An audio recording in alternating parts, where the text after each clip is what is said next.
and welcome to episode 6 of Project Mouse. In this episode you'll see me add the idlers, drive sprockets, suspension and road wheels to the mouse lower hull that I built in episode 5. First of all, let's explore some of the issues with the road wheels of the mouse. The first and second mouse prototypes were originally fitted with solid road wheels. In June 1944, the second mouse was refitted with perforated road wheels. These were to give the rubber inserts room to distort under the tremendous load of this monster tank. This is the period that I've chosen to model the second mouse. For some reason, these perforated wheels were replaced with the solid ones prior to the second mouse being blown up. When the Russian forces recovered the mouse, they took the turret from the second mouse and fitted it to mouse number 1. This now resides in the Kubinka Museum with its solid road wheels. In the last episode, you'll have seen the resin 3D printed parts for the running gear and the basic lower hull construction. Some of these parts, such as the carriers for the idlers and drive sprockets, will remain in resin, but others which require duplication will be cast in pewter. I start by making cold cure silicone moulds of the parts. The parts are bedded into a layer of plasticine bounded by a box of Lego before silicone rubber is poured in.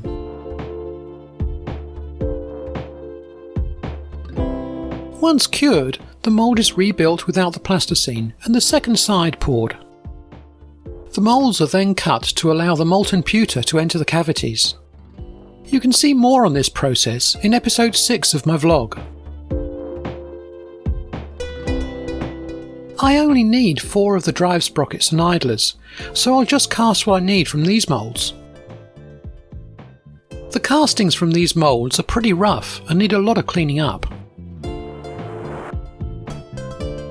I need 24 suspension units and 48 road wheels, so I'll have to make a vulcanized production mould for them. I used the same process to cast the tracks. Here you can see the various stages up to the completed working masters. I use removable stainless steel rods as inserts into the mould to form pathways for the track connector pins.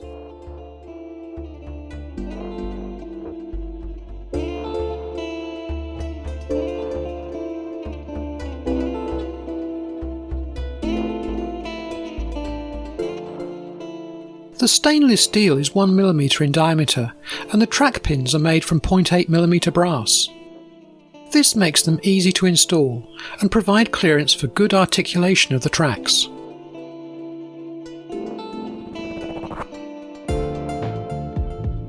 I worked out some time ago how I was going to attach the suspension to the brass beams using countersunk screws. However, constantly taking them on and off would eventually strip the threads in the castings.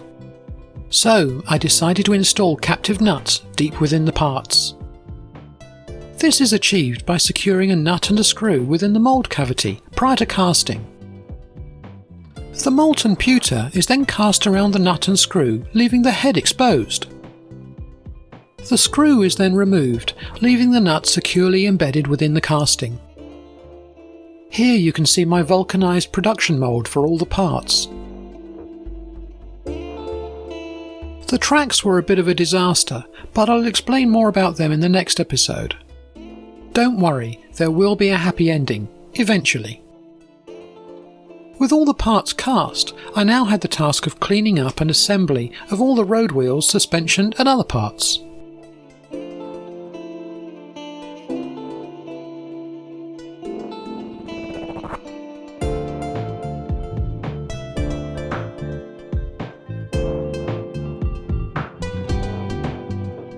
Now, onto the fun bit, installing the road wheels and suspension. They took a long time to clean up, but it was so satisfying fitting them onto the suspension beams. They fitted perfectly, and with the captive nuts, I'm confident I won't strip any threads.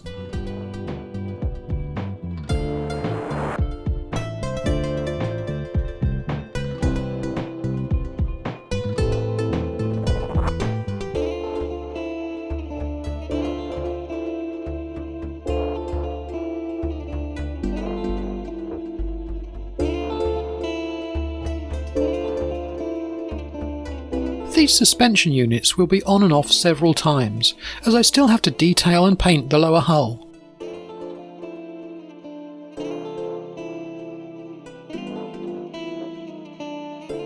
This is also why I went for slot-headed screws, as I really don't want to accidentally chew up a socket head and have to cut it off.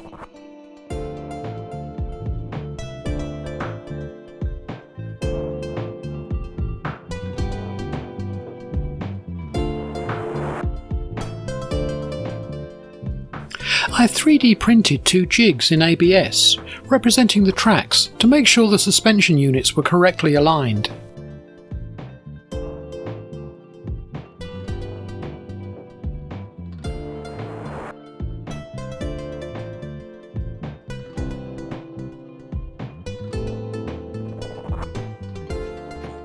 I'm now starting to get a feel for just how substantial this model's going to be. My next task is to assemble the drive sprockets and idlers. The blue parts are from the 3D printer and the pewter parts are from the cold cure silicone moulds.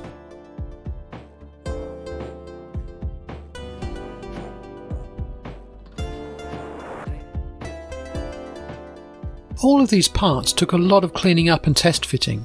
This was mainly down to me not allowing for sufficient tolerances.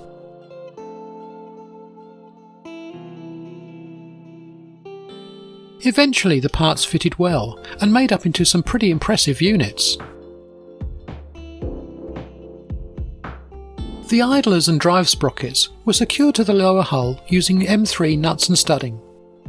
I don't need anything stronger for the model, as it's purely for static display, and the weight of the mouse will be carried by the road wheels.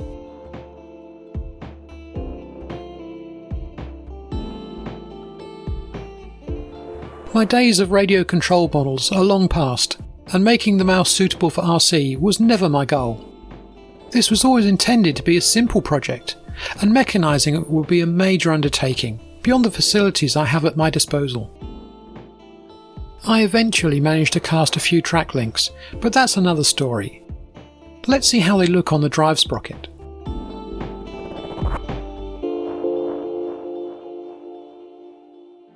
The mouse really has put on some pounds with all its pewter. I dread to think what the finished weight will be, but let's just see where we're at so far.